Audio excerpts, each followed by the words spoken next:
Good morning, good afternoon, and good evening, whenever you are watching or listening to this, and welcome to Link Up Leaders, your direct link to leaders in supply chain and e-commerce.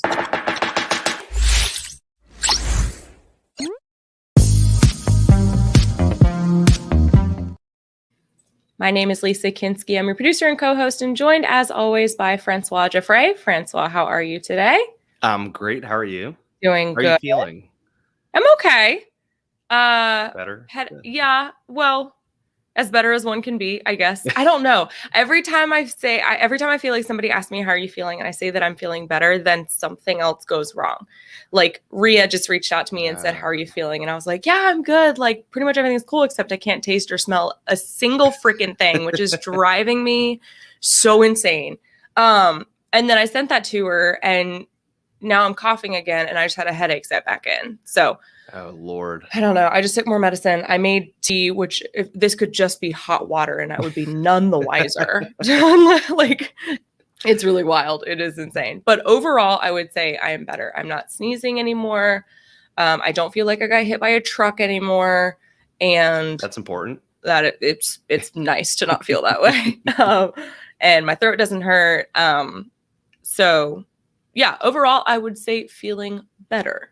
But good. Still going to be hiding in my apartment for at least the next 5 days. So I will be. Yeah, it's at least 5 more days, right? Yeah, because it was about 5 days ago now. Something like that. Yeah. Well, because like my first onset of symptoms was like kind of like Tuesday. Because then what day did I leave the office? Wednesday? Because then I slept the entire day Thursday pretty much. So yeah, it's been about a week. I don't know, man. We're playing everything by ear. Like I think I said the other day. The game of COVID is everything. Yeah, everything's changing, right? Dude, it's ever changing. It's kind of also elevated everything to move to e-commerce. Mm-hmm. That's why I'm really glad that we have this podcast too. We can talk about all this fun stuff. We've got all our remote setups and everything like that too. Well, let's go ahead and jump into it. Today we are talking with John Tilley from Zon Guru. John, how are you? I'm better than you. I just heard that, and I feel your pain. I had it as well. So, you know, did. I remember. I don't know if you know what Vicks is. Vicks like chest strap. And I remember like taking that, and I like took the top off, and I like smelled that menthol, and I was like, this doesn't smell like anything. It's like completely gone. I was like, this is pretty crazy. Yeah. It is so bad. How long did it take for you to get did you lose your sense of taste too, or just your sense of smell? Yeah, I lost both. I mean, sorry, but I still don't have it 100% back. It's around for a while. It's not looking good, Lisa. I think my taste is probably almost 100% back, but smell is like 80%. And it has its advantages as well. So it's fine. Yeah, I've thought about that too. I'm like, if I'm ever watching my nieces and nephews and we have a big blowout, like I'm not going to be, Yeah, you're good. It's not going to be as upsetting as it used to be. So yeah. Well, John, thank you for being here. Glad that you're doing better than I am, that you're mostly recovered. Let's go on ahead. For anybody who might not be familiar with you, why don't you tell us a little bit about your background and about Zon Guru? Yeah, guys, thanks for having me on. I'm looking forward to this casual chat, and let's dive into anything that you like. I'm John, as you said. I'm the CEO and co-founder of Zon Guru. It's a business intelligence tool for specifically private label Amazon sellers. That's our target audience. SMB. Those people who are wanting to launch a business on Amazon or are currently selling. Scaling up to enterprise level as well. So, we have around 17 different tools right now across each part of the kind of Amazon private label journey, from research to launch and optimization to alerts, business management, profitability management, reviews. And we're connected with Amazon North America, Australia, Europe, and India as our key Amazon marketplaces. So that's us in a nutshell. We started early 2016 and still going strong. So very, very exciting industry to be in. ever changing and ever growing, fueled by obviously the latest changes, COVID related and everything. It keeps us on our toes. And that's me. And also a seller. I started selling on Amazon. I still have a few private label brands that we manage in our team. So that's definitely got some passion for this. I think it's an amazing space, and it's an amazing opportunity for anyone to get involved in this space.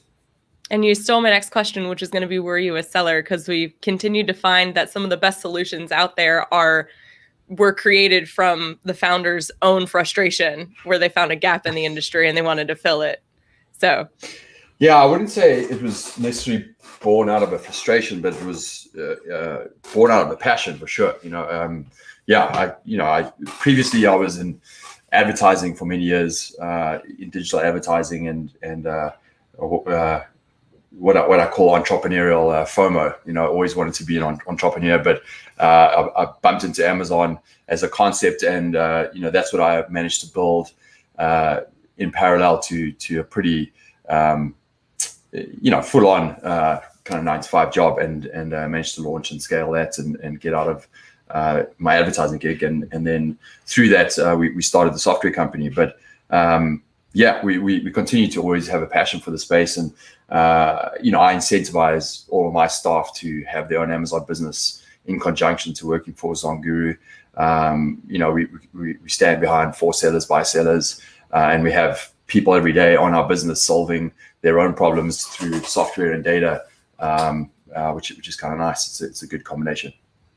That is really cool. I'm glad you guys haven't told me to open my own Amazon store yet, because that's ever changing. Well, it's fun. I mean, that's also crazy.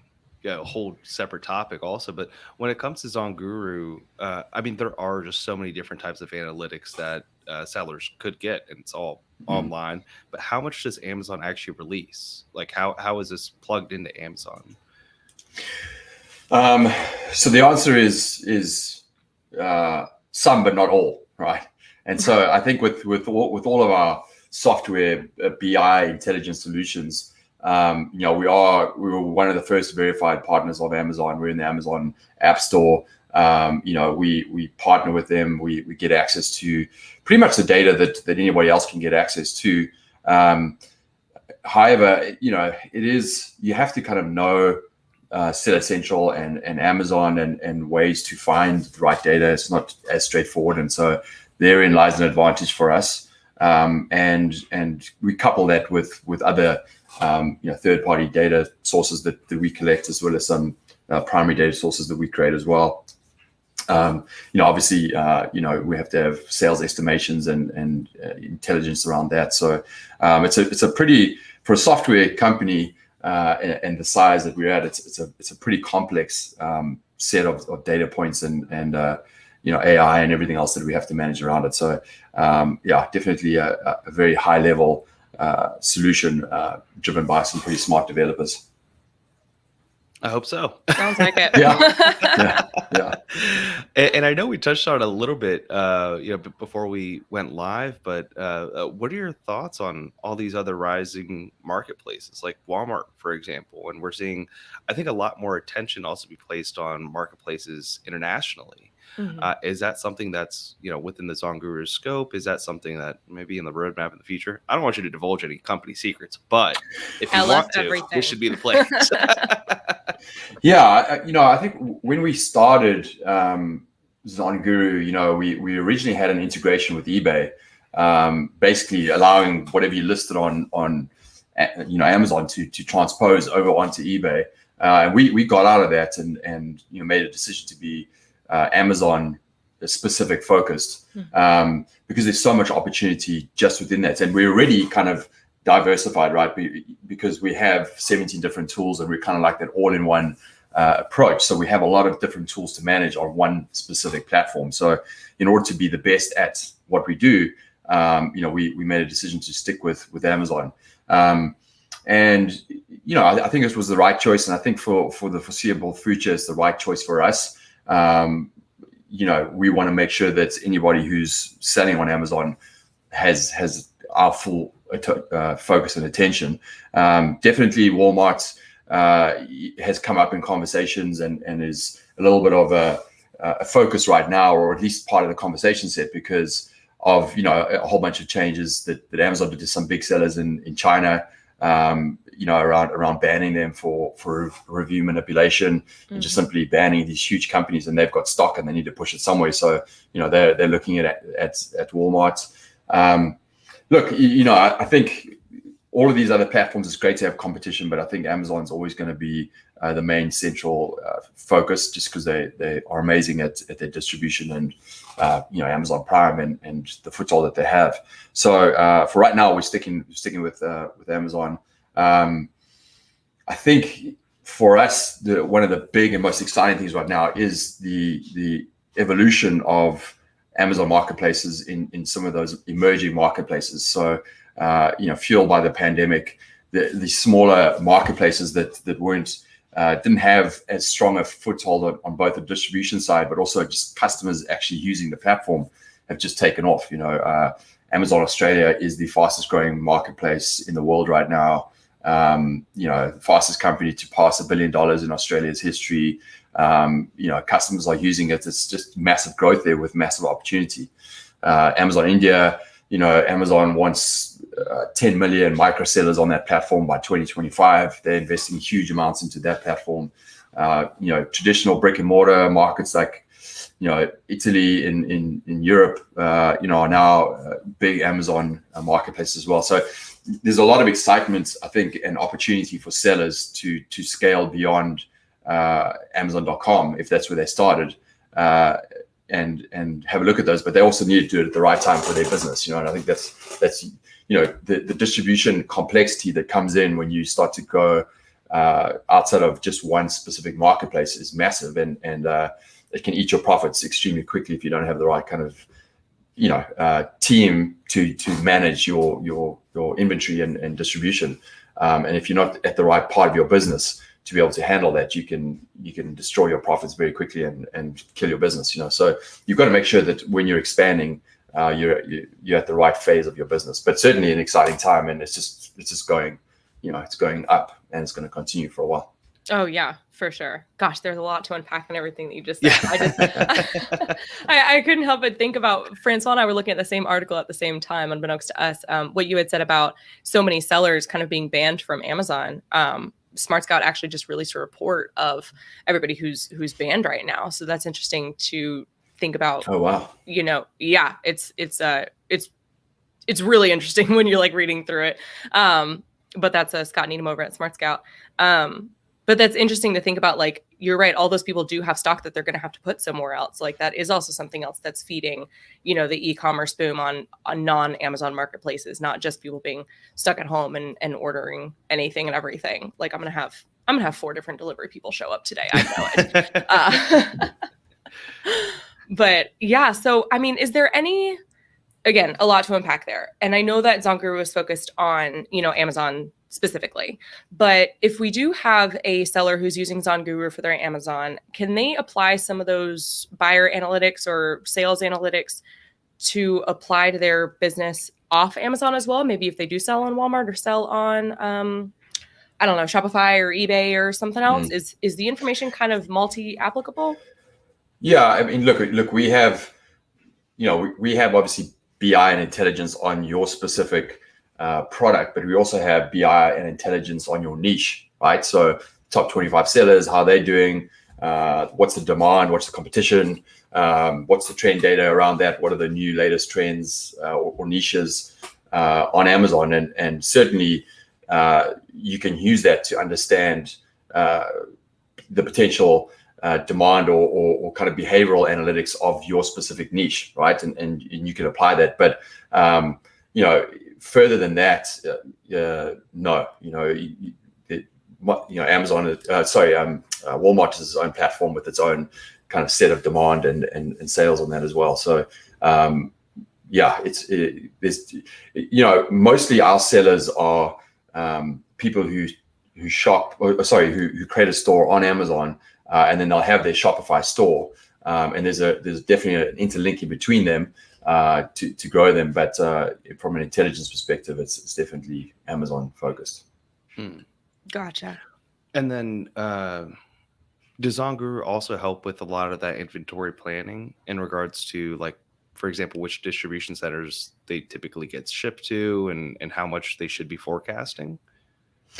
We have a basic inventory forecasting tool, understanding, how much units do you have either with your manufacturer or with your 3PL or obviously in Amazon, and then working out your sales velocity and the forecasting on that sales velocity and when you need to reorder, and getting an alert, from whether it's your 3PL, your manufacturer, or your, or if you run out in Amazon. So that's the basic level that we function at, and I think certainly it's an area that we're going to be working on further to develop. But at the moment, it's more of that high level management tool just to give you alerts and say, hey, I need to either order or kind of check my stock. So that's as far as it goes. And does that help sellers in regards to improving their IPIs? Is that something that you also track? The quality score within Seller Central? Their inventory performance index, I think it's that's what it's called. Yeah, yep. IPIs.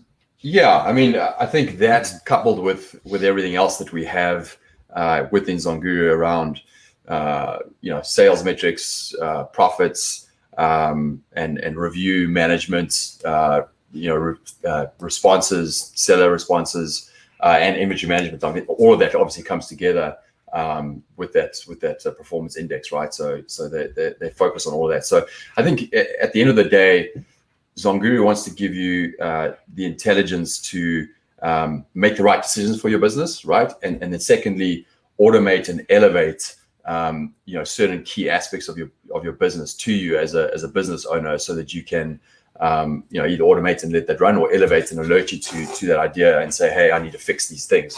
That's obviously an important thing as a seller is how much software can you use to make the right decision, but also not get yourself stuck in the business and actually focus on growing your business rather than the ins and outs. So that's really where we help, and obviously performance index is going to be a piece of that. Mm-hmm. Yeah, I mean, I think in these past 2 years, and we say it in every podcast, but it's just been nuts, right? I mean, with COVID restrictions and IPI going up, going down, limiting from product to now it's, I think, category or subcategory. Yeah, I forget what it's called, but it's essentially your account. Yeah. What are some of the common struggles that you see maybe some of Zonguru's customers or larger accounts maybe have, and how are they overcoming these with Zonguru?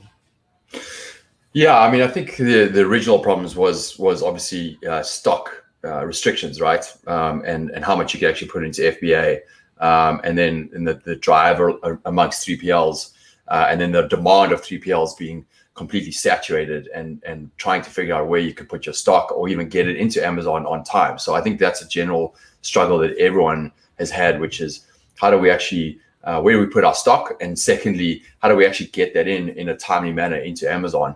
And all the different solutions around that, and the expense that comes with that. I think that's also been one of the biggest things is the actual push on profits and being really specific and knowing your numbers and knowing what you should cut and what you should focus on. I think that was one of the biggest things that came out of the last little while in terms of managing your business, is just those profits and making the key decisions.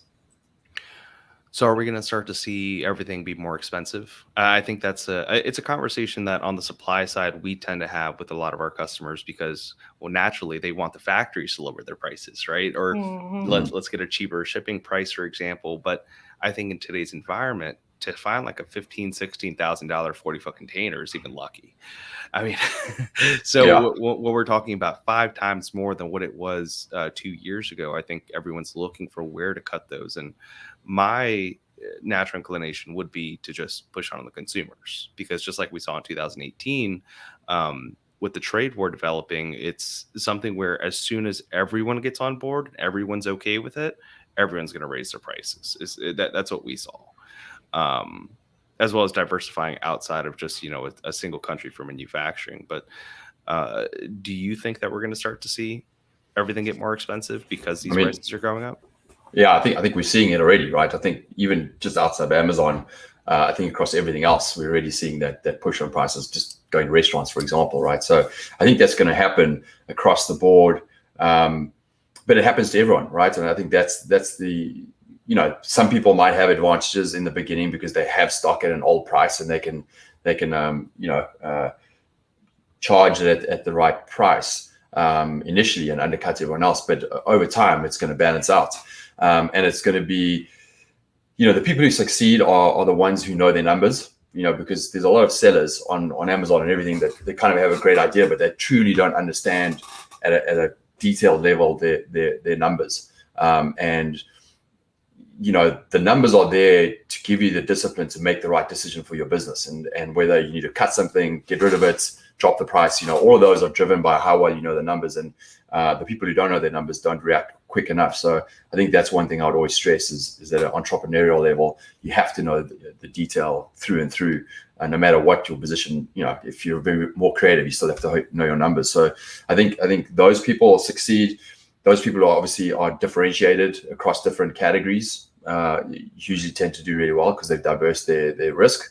And then I think those just really keep connected to the network and figure out better ways to do business. Because with all of these struggles with 3PLs and with stock and the raise of those prices, other opportunities arrive. I mean, I was just hearing a little bit more about the services being driven out of China right now, where you can, instead of moving all of your stock over to the US and then putting them in 3PLs, you can actually keep it there, and that they will keep it and store it for you and then ship out just what stock you need directly into Amazon.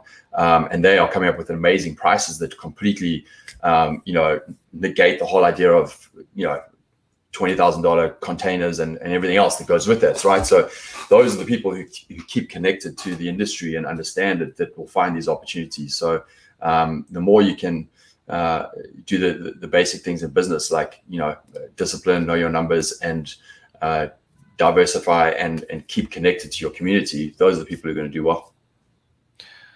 You got to be careful with that too, right? Because I mean, there's some people out there doing some shady shit. I mean, that's just a reality.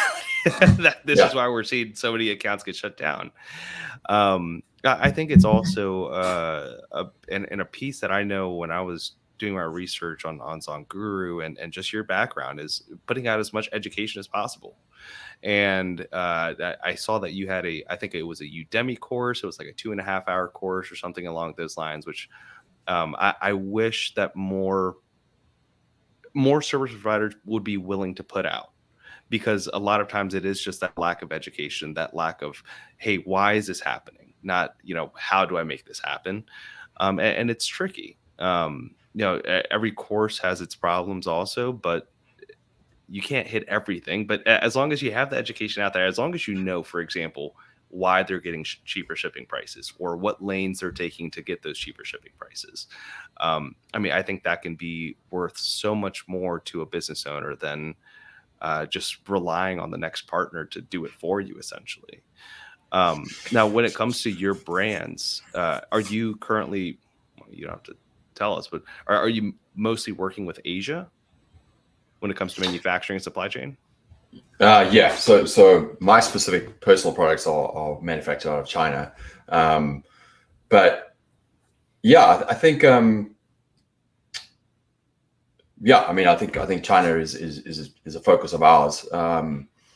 But yeah, but on the education side, I think there's two types of sellers on Amazon, right? You get the hustlers, the guys who are just trying to find the opportunity, make the cash, are very, very cash focused, and thrive off of that.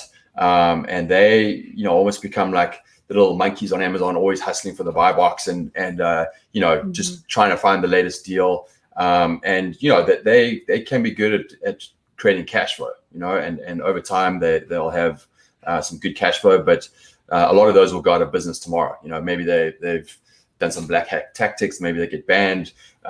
Maybe they just get undercut on their pricing. They're on a trendy product, and that, it falls apart. But maybe they generate cash flow, and if they're smart and they love doing that kind of business, they'll just move on to the next trend or the next opportunity and just keep hustling.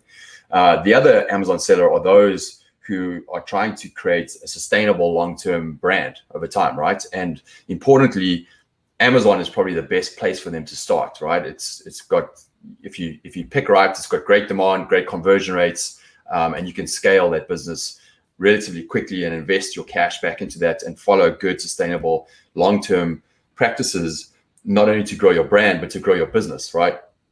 Putting in place SOPs, hiring the right people, really scaling that business, and importantly, having a vision beyond Amazon. So your Shopify store, how do I start to create brand recognition, brand connection? How do I start to create my community and evolve from Amazon beyond it onto Shopify and potentially, if you're really successful, even back into retail, right? So those are the customers that we're passionate about and that we teach in terms of how to not be sidetracked by the shiny little objects, whether it's a black hat tactic or an opportunity that might is risky or whatever, and just keep focused on like, hey, this industry is growing. I have a great brand, and if I just keep being consistent and following good, proper practices with the customer in mind, I'm going to have a successful business that I can really scale and bring in all those good business practices. So, the age-old discussion of like, hey, Amazon is like a nice, easy win business. It never is, and nothing is an easy win. But it's a great opportunity to put into practice some historically solid business practices that have been tested over time, and just applying it to this new industry, and you have a chance to create a brand that can compete with the best in the world. It's literally there for you. So those are the people we teach. That's what's on Udemy, and we like to keep abreast of those kind of strategies. So that's important to us, and it filters through to the last point I'd say, that filters through to our business intelligence and how we visualize it. Talking back at the beginning, you were saying, hey, there's so many data points to look at, and that's true, right? So there's so much. What are the ones that you should focus on? And what we try and do really well at Zonguru is filter through data points with a business lens, right? So that the data that we're giving you is that, it's accurate, it's relevant, and it's timely. It's serving you in the right way, and it's visualized in a way that can allow you to make a good business decision. And that just takes really knowing your industry and knowing business to be able to do that with your data, rather than just giving you all data points and leaving that up to the person who's consuming it to make the decision. Do you guys have any kind of like coaches or like account executives that work with your users to maybe help them make some of those decisions depending on what they want to do with their business? So like giving them the numbers to maybe if somebody wants to continue to scale versus somebody who wants to sell, like helping them make those decisions if maybe they're not sure where to move next with the numbers that they have? Yeah, we have an extremely strong customer support group headed by a few people who sell on Amazon and also trainers as well. So depending on what plan you're on, there is access to more high level critical thinking.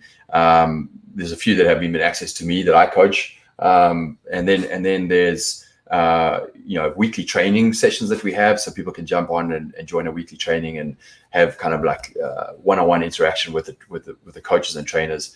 And then we also have a strong partnership with an education business called Reliable Education that has a full course as well. And they have platinum support level on that. And Zonguru is very integrated with their education. So I think what's great about this industry and the opportunity again is that no matter your age, race, religion, country, location, level of education, this opportunity is available to you.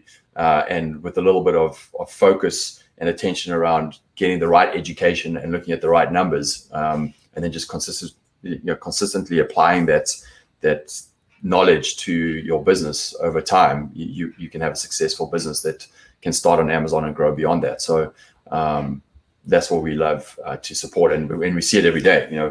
People launching businesses and completely changing their lives and their personal situations, and the gift of being able to bring that value to their families and to their lives. It's pretty awesome to see how people do it. So it's quite exciting. Yeah, and that's an important topic too in regards to those that are just starting out. I think this is, it's a very frequently asked question, is just how much do you think it actually costs to start out with, like, if you want to build a decent private label line, obviously, it depends what kind of products you're going to be selling, what the price point is. But what would you say is sort of a comfortable number that they should be planning for in order to even start?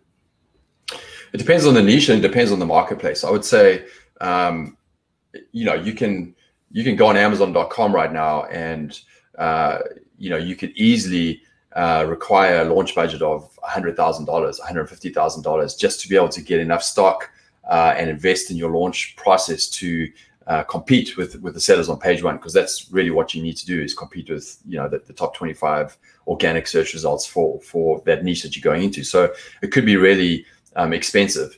But on the other side of it, if you understand how to use data to really find what we call a micro niche on Amazon, there's still opportunities on Amazon.com where you could invest $10,000 and pretty quickly scale that to a 6-figure, and then in a year's time probably a 7-figure business pretty quickly. So those opportunities are absolutely there, and that's what's so cool about Amazon.com, at least, is because it's such a seasoned marketplace with so many customers actually using it as a platform for all kinds of different products.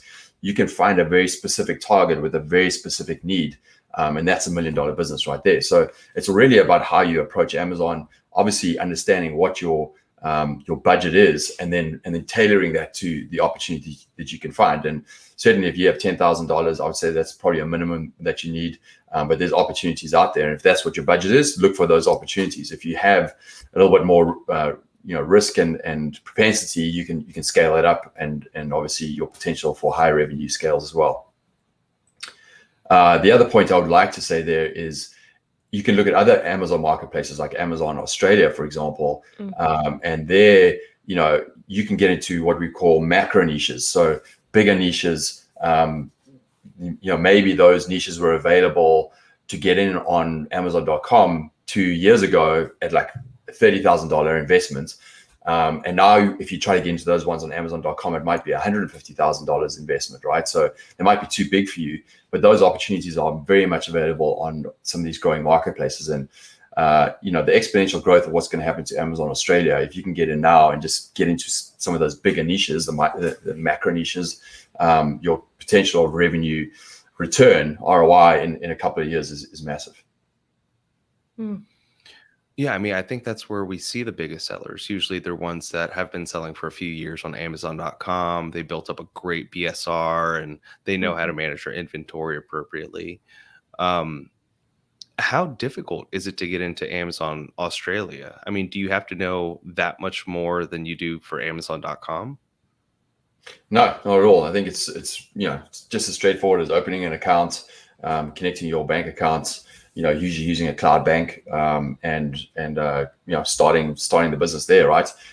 You don't even have to open up a business in that country, right? Same as the US. So it's there. Obviously, understanding when you do that. If you're starting fresh, great. But understanding the cultural differences and truly how to focus on that marketplace is an important aspect if you don't know that marketplace. But certainly for Australians living in Australia or New Zealanders, it's a big market, and a lot of them historically looked at .com, but a lot of our sellers are now looking at Amazon Australia because, for example, here's a great example, like gaming chairs, right? Gaming chairs as a niche on Amazon.com, probably in 2018 was, hey, I could do a launch budget of a manufacturing budget of $30,000, and I could probably launch and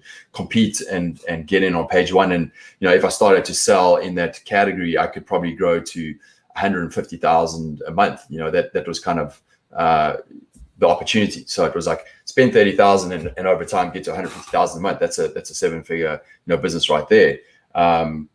Now, if you try to get on gaming chairs on .com, you need to spend 150,000, and the top brands are doing 1.5 million a month, right? So it's a much bigger category. But if you go and look at Amazon Australia, you can still get in at that $30,000 a month.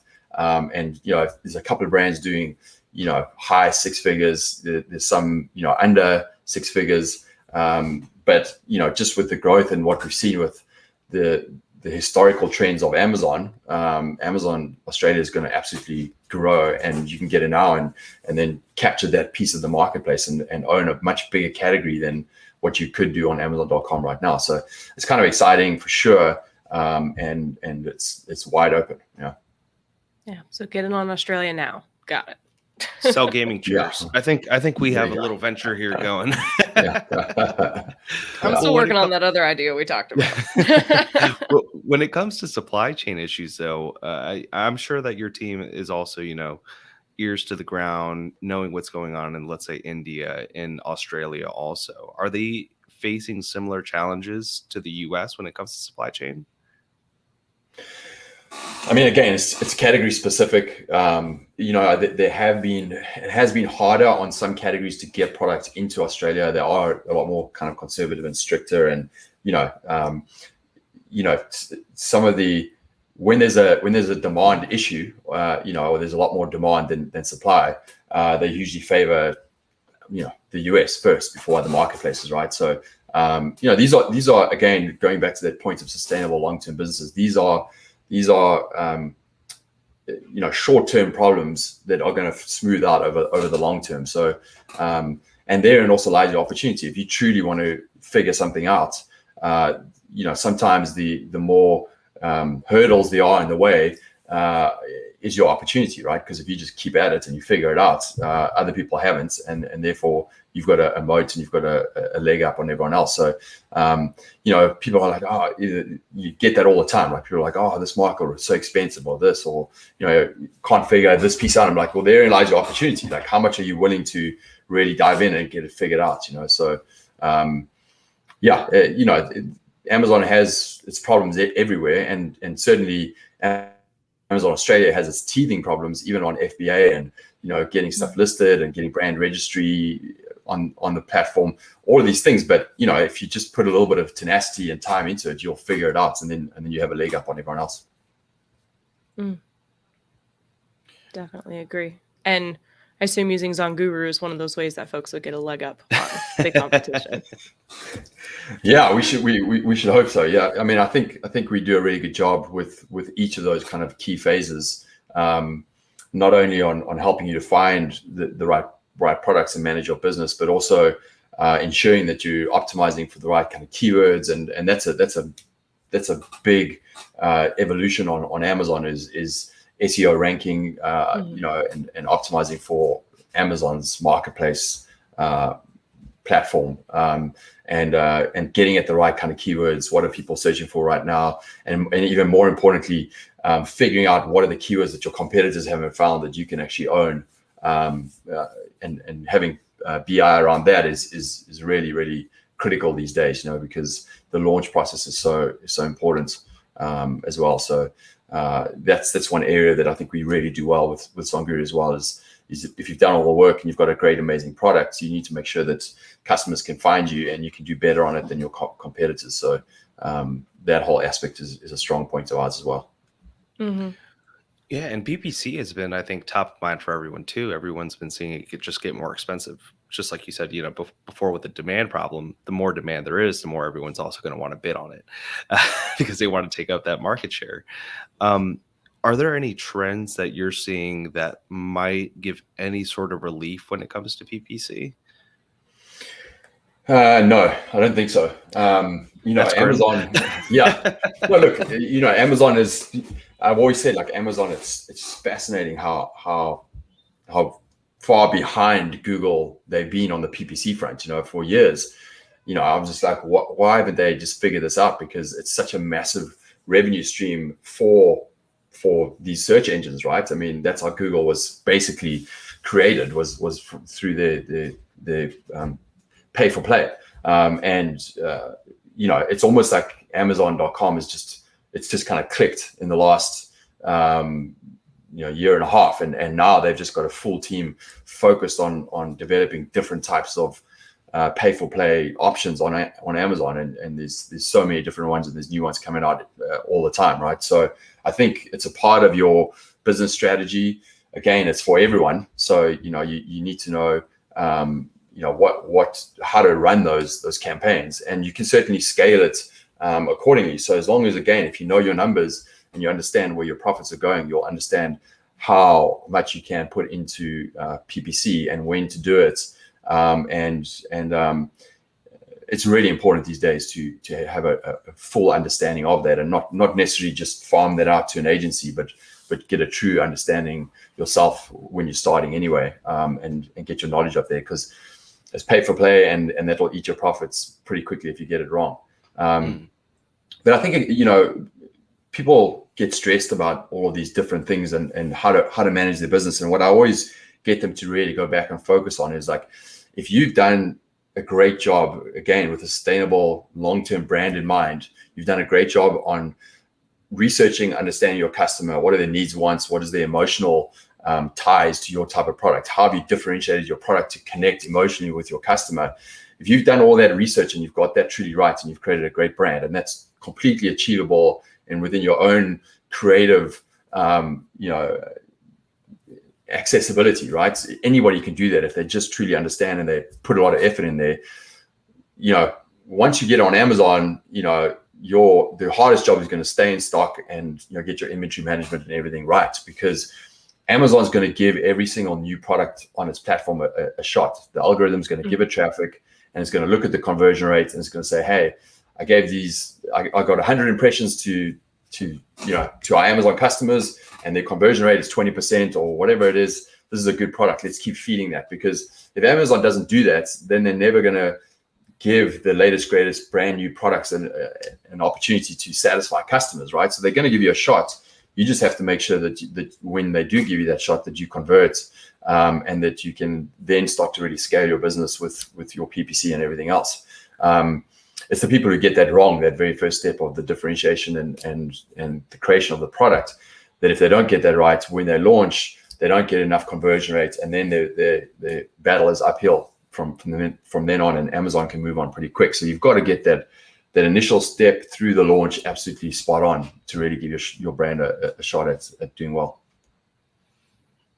Yeah, I think I forgot who we were talking to. This was a few weeks ago. We were talking to someone, but the question came up of, like, how much is too much when it comes to products being on Amazon, right? Like, you can only have so many coffee mugs that look exactly the same with similar keywords. Oh, this is with Anatoly. We were asking him, how many keywords should you try to rank for? How many is too many? Yeah. So what did he say? Do you remember? How many keywords? He said there's no such thing as too many. Yeah. He said, we actually posted a snippet of it. I'll link it in the video. But something to the effect of, there's no such thing as too many, but try to rank for things that kind of have a little lesser competition, if I remember correctly, so that, like, you can actually kind of get your foot in the door and, play with it. If you're just going to be, throwing money at something that has extremely high competition, then it's kind of going to be a waste of money a little bit. But, Yeah, I think the basic line there is 1,500 keywords up, and beyond. I think is really where you need to aim for in terms of your SEO organic ranking. But to that point, I think we have a strategy called the halo effect, which is understand your main short tail, high volume driving keywords, right, that are very competitive. All the white mugs have white mug in it or whatever. You have to have those larger keywords in your listing for quality score and for overall ranking. But understanding within that subset, what are the longer tail, more descriptive, less competitive keywords with lower search volume, but really understanding what is that subset where I know if I own this, they are very relevant for my product. I'm going to convert on this, and my competition isn't really truly focusing on this. If I can pull that subset out and then run PPC against that, you typically have this halo effect where you have these less competitive, lower bid keywords that you convert at a high rate for because of your relevancy and obviously the less competition.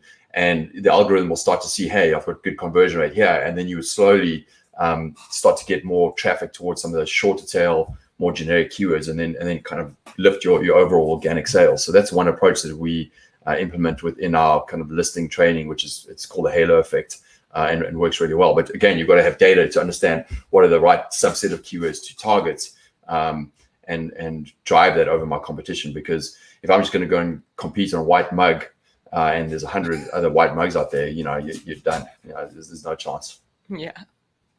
And so how does that work? Does that mean taking those longer tail keywords, converting them from more of like a phrase to an exact match, lowering your bid on them, or I guess raising your bid on them? That way you win that? I think the way that in the PPC side, we always bid on broad, exact, and phrase, and treat them as separate keywords, right? And raise or drop the bid accordingly to each of those, not necessarily one superseding the other. But I think in terms of the listing optimization, it's understanding, hey, if there's all of these keywords, what are the ones that I can truly own because I'm relevant and my competition isn't as focused on, and then target a few of those, and then exact match more of those higher up in your listing. So title, bullets, back-end search terms is obviously the last place. One of our tools, Keyword Spotlight, actually shows you all the back-end search terms for yours or your competitors' listings, so you can kind of spy on your competitors' back-end search terms. So you would kind of follow that theory of putting that into your listing, and then targeting some of those with a very specific manual PPC campaign, so that you've got that quality score between the two and you can convert. And the higher it up in your listing where it makes sense, if you convert on that term, Amazon's algorithm is going to recognize that as giving you more juice and more organic ranking, and start to drive you up from there. The good boy treat. They'll toss you the good boy treat. There you go. Is that something that can all be done within ZonGuru, or is that something that you have to do separate in the Amazon app, Seller Central? You can do all the listing optimization within ZonGuru, and obviously the keyword list creation, how many lists you want. There's a tool called Keywords on Fire and a listing optimization tool. And then the listing optimization tool actually will guarantee that you have the best optimized listing on page one, because it compares it against your top 9 competitors. And then once you kind of figure that out and you're like, hey, this is the best, you can literally hit a button, it will upload directly to Seller Central. On the PPC side, we don't have PPC management software within ZonGuru, so you can get the list and upload that in Seller Central or to whatever other software you use, and just go from there. Okay. I mean, it seems like if you want to sell on Amazon, just get ZonGuru, turn on all the features that ZonGuru has with the right tools, and you'll be pretty good to go.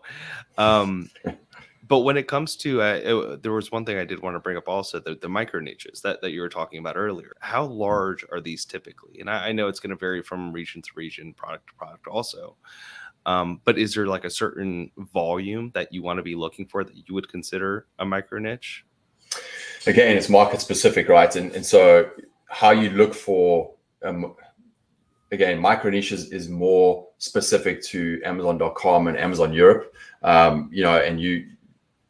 We look at it, we rate a niche on 5 different questions, really. So it's not as simple as saying, hey, should the search volume for this niche be over 1,000 searches a month? That plays a part into it. But when we are rating a niche, we have this tool called the Niche Rater, which people also call the rainbow, because it has these different lines depending on answering the key questions, which is how much demand is there. So you'll get a percentage rating on demand, and that's optimized and customized specific to each market. So what's an 80% demand on Amazon.com out of the universe is different to an 80% demand on Amazon Australia, because it's a smaller universe, but it'll still give you the right rating for the marketplace. So how much demand is the first question? How much competition opportunity is there? So the better the percentage score, the easier it is to get into that marketplace. And then what's the profitability that I can make on the profit, or on the niche, right? So can I charge the right kind of price and make the right net margin to make it a profitable business? And then the last one is launch budget. So how much budget do I actually need? So our kind of niche rating system answers those four questions. The fifth one is obviously, how do I differentiate, which is obviously a softer skill, and you have to use your creative and kind of your education around that to really get in there and do that. I mean, it seems like a pretty simple calculate. I mean, not simple, but simple calculations. when you could just put in all the numbers, put in, what you'd have to be buying that product at. Does that also take into account, where I guess, do you just put in your COGS for the landed cost of it, or do you put in like an FOB price plus a delivery charge plus import duties? I guess, how specific does it get? Well, we have an FBA calculator that, for any marketplace, you can kind of get in and you can add your COGS, and it'll figure out all the Amazon fees and everything around that, so you truly understand what your net margin is going to be on that product. And that's a critical piece that's some people skip. I don't know why, but they do. So, understanding how much budget, but also what's, at the end of the day, what's my net margin, and how can I, do I have 50 cents that I can pump back into the business, or do I have $6 on every sale? That's a huge, difference, right? So we do have an FBA calculator per market. It's actually free, and kind of calculates everything for you. But on the actual profitability, we factor in an average COGS based on, and an average, seller fee that we know Amazon charges. So we kind of reverse engineer it from that perspective. But again, it's just a directional estimation of, like, some people get really stuck up at that stage, or get stuck on the idea of like it having to be an exact specific number. When you're really validating a niche, you need the general directional cues of like, hey, is this good? Is this a good direction to go in? And once you have made that decision, then you need to start looking deeper and doing FBA calculators and all the other kind of key pieces that you have to do. Yeah, because I mean, I get, going back to PPC, at least when we hear a company try to negotiate, let's say 5 cents, 10 cents off the product, the $10 product, it's like, we were talking to Tim Jordan the other day about this. He was like, man, you're going to be spending like 3 times that just PPC, at least, if not more expensive. Like, don't fight over those, 2 to 5% drops or decreases that you could get in products.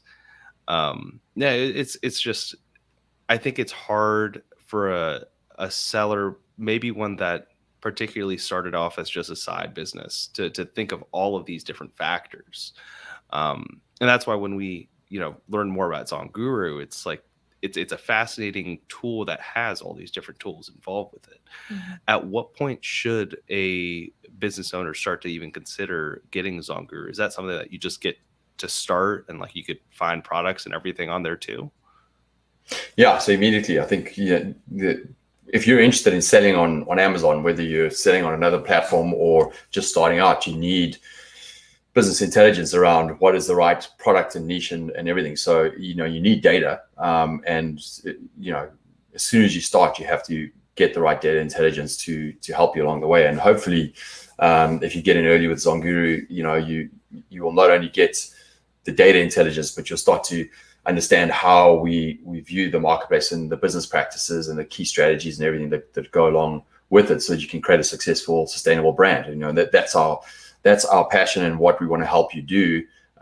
Starting obviously with the data, but there are teachings around that. So and access and support to our team. So literally the day you start thinking about it, you need to get software to help you make the right decision, because if you're going to pour your life energy into this specific project for the next 8 to 10 months and also $30,000 or whatever it is, you better be making the right decisions, right? So that's important. And just going back to the question you had around PPC and negotiating with suppliers and everything, as a true entrepreneur, knowing your numbers again is so important. And you've got to understand, at all of these inflection points, COGS, conversion rates, selling price, what PPC can drive versus organic sales. Like all of these points, you have to understand what is the one that's going to move the needle and be critical to your business, right? And what's truly going to drive the numbers up. And you have to understand that, to your point, it's not necessarily negotiating 5 cents off of your cost of goods. What impact is that going to have on your projections if it's slightly cheaper? But if I can push my selling price up by $1, what impact is that going to have on my business, right? And so when people come to me and they're like, screw the supplier, let's go ahead and negotiate it down and just hustle them down to making it not feel like a partnership. What impact does that have on your business, right? What impact is it going to have as a long-term partner where you've tried to really hustle him down versus doing effective, good, honest negotiation, and even flipping that where you can go, where he comes to you and he says, hey, I'm going to give you this white water bottle for $5. And you go to him, okay, well, what happens if I buy it from you for $6? What can you do differently? I'll give you $1 more per thing. What can you do? And then you see your manufacturers go, holy shit, like, great. I've got this great way of doing this slightly different thing, or I can give you a better box or whatever it is, and that's how you work on your longer term relationship. And the impact of probably charging that extra $1 on COGS and what he might be able to differentiate in your product, and maybe the focus and attention you get to the quality of your product, the impact that'll make on your sales and your conversion will far exceed you negotiating down the 5 cents on the first order, right? So it's different things about it's people management and relationship management and it's the softer skills that are also important, but with the right business mind that if you're going to work with that supplier, at some point you have to have a second supplier and you have to validate that you're getting the best possible prices, and you got to have those hard conversations, but you need to do it at the right time, right? So these are important things when you're negotiating with anyone in that supply chain. Yeah, and we definitely agree that those relationships are super important. And we do have to wrap up here in a second, but I wanted to point out too that you guys have a review tool as well, don't you? So that can help. That can also help with new sellers whenever they're starting out to kind of find those deficiencies that maybe their competitor has, right? So that they can then go to their supplier and say, what if I do give you an extra $1 per unit? Can you fix this issue that my competitor has? Yeah, we have a couple of review tools. We have a review automation tool to help you get reviews. It's like kind of set and forget it. But to your point, we have a tool called the love-hate tool, which is basically kind of it's a cloud. It creates a cloud around what do people love and hate about a specific niche. So you can put in a keyword and it'll just put in the most common phrases from all the reviews of what people love or hate. So it's a very easy way for you to look at it and go, hey, these are the common themes around what people really care about in this product niche, and what do they really hate about it, and how are my competitors set against that, so that I can focus on differentiating on the things that truly matter, not only on my product, but in terms of how I communicate it within my listing, within my images, and even within your ads. It's a really strong tool. A lot of people in the PPC space, they run our love-hate tool because they get headlines out of that they use and they test in their ads, right? So and it goes back to research, understanding what your customers truly care about, and where are things falling short are really important. And if you can understand that, you have a leg up on anyone else. So the love-hate tool does that across all the reviews for that category. Awesome. And if somebody wanted to learn more about either the love-hate tool or anything else that you talked about today, where can they find more information? Just go to zonguru.com, and we have a full chat support team there, and a lot of them are sellers. They are passionate about helping you. So you can go in there, ask any question on zonguru.com.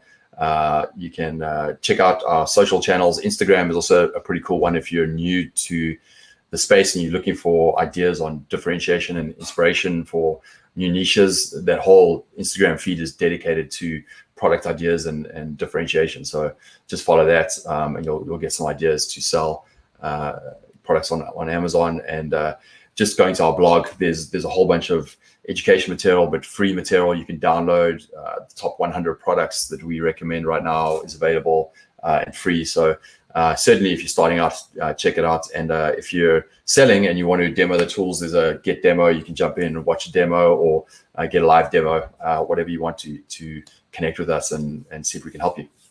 Awesome. And your Instagram handle is just @ZonGuru, right? That's right. Yeah. Okay. Perfect. Awesome, John. Well, thank you so much. This has been really insightful. We know that everybody learned a lot today. Yeah, thank you. And 17 tools. Is that what you said? 17. Yeah, around there. Jeez. Yeah. We can swap jobs for a couple of days. See how it is. Give John a break. Yeah. Awesome. Well, No, really cool to connect with you guys, and I hope we can have a follow up soon. And definitely, what you guys do is an incredible, intricate part of the journey that can have a massive impact on the success of a business. So I hope that we can do some more stuff together and just bring value to our customers at the end of the day. So I look forward to it. Thank you I love so it. much. And that's We'll chat the more goal. about this after. Yeah. For sure. All right, everybody. Thank you for tuning in, listening, and watching. If you liked what you heard today, be sure to give us a like, comment, share, subscribe. You guys know the deal. Ring the bell for notifications. Be sure to hit that auto download button on Apple Podcasts. Rate us 5 stars. And that way you'll never miss a conversation with leaders in supply chain and e-commerce like John. Thank you again so much. Thank you. Bye, guys.